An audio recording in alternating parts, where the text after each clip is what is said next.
आरक्षण के विषय पर राष्ट्रीय स्वयंसेवक संघ की भूमिका स्पष्ट करने वाले इस वीडियो में आप सभी का स्वागत है। आरएसएस की स्थापना हुए लगभग 100 साल होने जा रहे हैं। इतने लंबे समय तक कार्य करने के बाद संघ ने देश और समाज में अपना एक अलग स्थान निर्माण किया है। देश के सभी प्रमुख मुद्दों पर आरएसएस की भूमिका क्या है, ये जानने की उत्सुकता समाज में रहती है। इसी में से एक मुद्दा है अनुसूचित जाति एवं जनजातियों का आरक्षण। 1974 में राष्ट्रीय स्वयंसेवक संघ के तृतीय सरसंघचालक पूजनीय बाला साहब देवरस जी ने पुणे की वसंत व्याख्यानमाला में आरक्षण के विषय पर संघ की भूमिका बड़ी स्पष्ट रूप से रखी थी। अपने भाषण में उन्होंने कहा था कि दलितों को बराबरी का स्थान मिलना चाहिए, इसलिए उन्हें कुछ सहूलियतें देना आवश्यक रहेगा। ऐसी सहूलियतें उन्हें जब तक चाहिए तब तक देनी चाहिए जिससे समाज में समानता आना आसान होगा। तो आइए सुनते हैं पूजनीय बाला साहब के उस भाषण का ये अंश। मी असं धरून चालतो की आपले जे दलित बंधू आहेत त्यांना काही करुणा नको आहे, त्यांना बरोबरीचं स्थान पाहिजे आणि ते त्यांना बरोबरीचं स्थान आपल्या पुरुषार्थांनी मिळवायचं आहे। आणि असं असल्यामुळे ते त्या दृष्टीने विचार करतात हे मला माहिती आहे।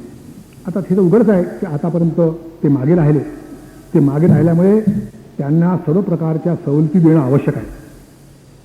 त्या सवलती त्यांनी घ्याव्यात आणि त्या सवलती मागण्याचा हक्कही आहे आणि त्या सवलती किती काळ चालाव्यात हा त्यांचाच प्रश्न आहे, ते त्यांनीच ठरवायचं आहे। पण सरतेशेवटी सर्व घटकांच्या बरोबर त्यांना राहायचं आहे आणि त्यांच्या स्वतःच्या योग्यतेच्या कारणास्तव ते सगळ्यांच्या बरोबर आहेत हेच त्यांना सिद्ध करायचं आहे। हे त्यांच्याही मनामध्ये आहे। हे मला माहिती आहे की अनेकाशी बोलायला प्रसंग येतो तेव्हा हे कसं करायचं, योग्य काळ कोणता होईल हे त्यांनीच ठरवायचं आहे। पण सरतेशेवटी हे तर उघडच आहे की तो दिवस आला पाहिजे की जेव्हा सगळे आपण समान आहोत आणि योग्यतेच्या मापाने समान आहोत असं या समाजामध्ये प्रस्थापित झालं पाहिजे। किसी भी विषय पर संघ की अधिकृत भूमिका जैसे माननीय सरसंघचालक जी रखते हैं, उसी प्रकार हर वर्ष होने वाली अखिल भारतीय प्रतिनिधि सभा में ऐसे प्रमुख विषयों पर विस्तृत चर्चा और विचार विमर्श करने के बाद रेजोल्यूशंस पास होते हैं। पास किए गए रेजोल्यूशंस संघ के अधिकृत और महत्वपूर्ण दस्तावेज बन जाते हैं। आरक्षण के विषय पर 1981 में पास किए गए रेजोल्यूशन में आरक्षण व्यवस्था को बनाए रखने की आवश्यकता है, इसका आग्रह रखा है।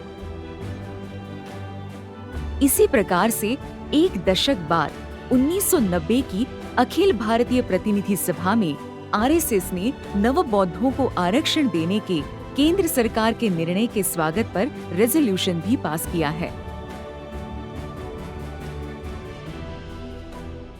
1994 के प्रस्ताव में आरएसएस ने अपने हिंदू धर्म को छोड़कर ईसाई धर्म में प्रवेश करने वालों के लिए आरक्षण की सुविधा देना उचित नहीं, इस बात पर भी अपनी भूमिका स्पष्ट रूप से रखी है। संघ के वर्तमान सरसंघचालक माननीय श्री मोहन जी भागवत ने इस विषय पर अपनी भूमिका बड़े स्पष्ट रूप से रखी है।